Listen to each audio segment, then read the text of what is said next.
विधि तेरासी। कामना के पहले और जानने के पहले मैं कैसे कह सकता हूं कि मैं हूं। विमर्श करो, सौंदर्य में विलीन हो जाओ। कामना के पहले और जानने के पहले मैं कैसे कह सकता हूं कि मैं हूं। एक कामना पैदा होती है और कामना के साथ यह भाव पैदा होता है कि मैं हूं। एक विचार उठता है और विचार के साथ यह भाव उठता है कि मैं हूं। इसे अपने अनुभव में ही देखो। कामना के पहले और जानने के पहले अहंकार नहीं। मौन बैठो और भीतर देखो। एक विचार उठता है और तुम उस विचार के साथ तादात्म्य कर लेते हो। एक कामना पैदा होती है और तुम उस कामना के साथ तादात्म्य कर लेते हो। तादात्म्य में तुम अहंकार बन जाते हो। फिर जरा सोचो, कोई कामना नहीं, कोई ज्ञान नहीं, कोई विचार नहीं, तुम्हारा किसी के साथ तादात्म्य नहीं हो सकता है। अहंकार खड़ा नहीं हो सकता। बुद्ध ने इस विधि का उपयोग किया है और उन्होंने अपने शिष्यों से कहा कि और कुछ मत करो, सिर्फ इतना ही करो कि जब कोई विचार उठे तो उसे देखो। बुद्ध कहा करते थे कि जब कोई विचार उठे तो देखो कि यह विचार उठ रहा है। अपने भीतर ही देखो कि अब विचार उठ रहा है, अब विचार है, अब विचार विदा हो रहा है।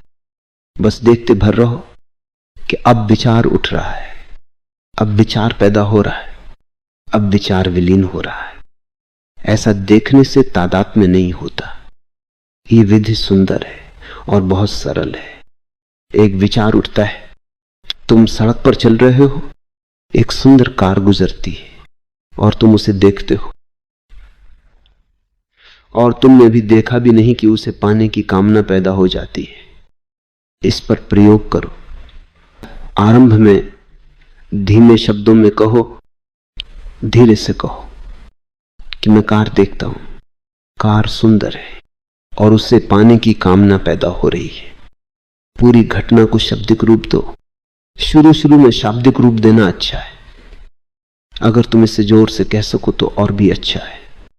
जोर से कहो कि मैं देख रहा हूं कि कार गुजरी है और मन कहता है कि कार सुंदर है और अब कामना उठी है कि यह कार प्राप्त करके रहूंगा। सब कुछ शब्दों में कहो, स्वयं से ही कहो और जोर से कहो और तुरंत तुम्हें एहसास होगा कि मैं इस पूरी प्रक्रिया से अलग हूं। पहले देखो, मन ही मन में कामना के उठने को देखो और जब तुम देखने में निष्णात हो जाओ तब जोर से कहने की जरूरत नहीं है। तब मन ही मन देखो कि एक कामना पैदा हुई है। एक सुंदर स्त्री गुजरती है और काम वासना उठती है। उसे मन ही मन ऐसे देखो जैसे कि तुम्हें उससे कुछ लेना देना नहीं।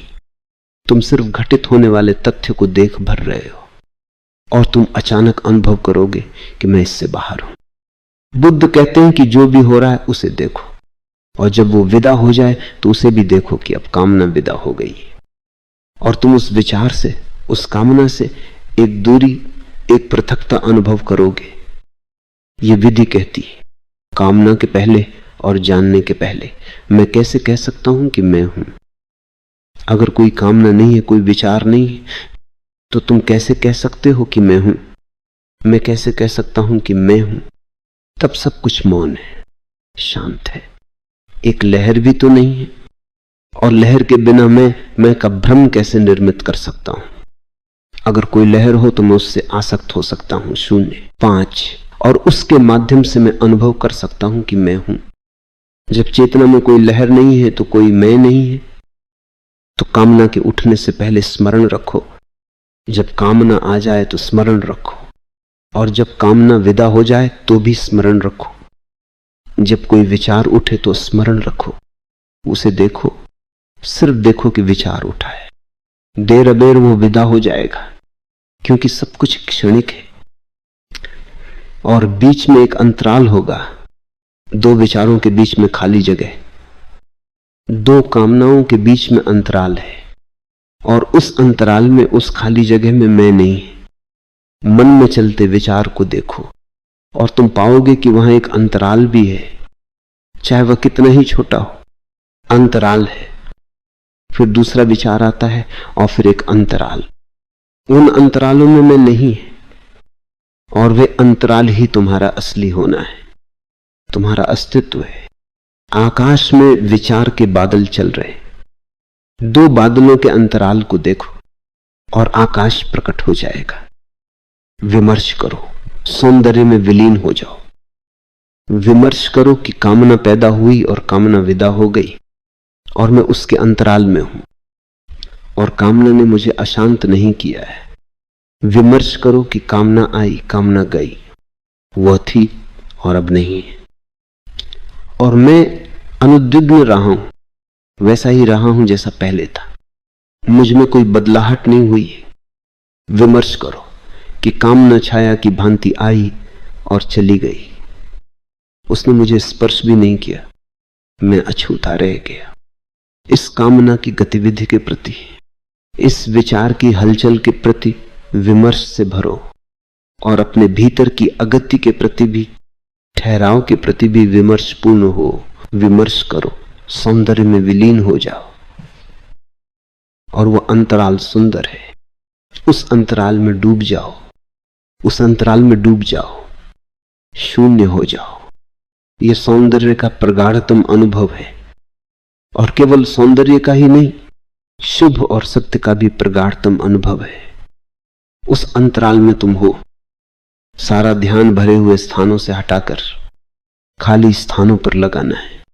तुम कोई किताब पढ़ रहे हो, उसमें शब्द हैं, वाक्य हैं, लेकिन शब्दों के बीच, वाक्यों के बीच खाली स्थान भी है, और उन खाली स्थानों में तुम हो।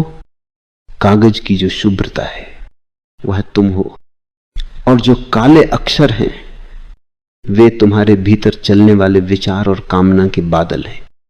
अपने परिप्रेक्ष्य को बदलो, काले अक्षरों को मत देखो, शुभ्रता को देखो, अपने प्राणों के अंतराल को देखो।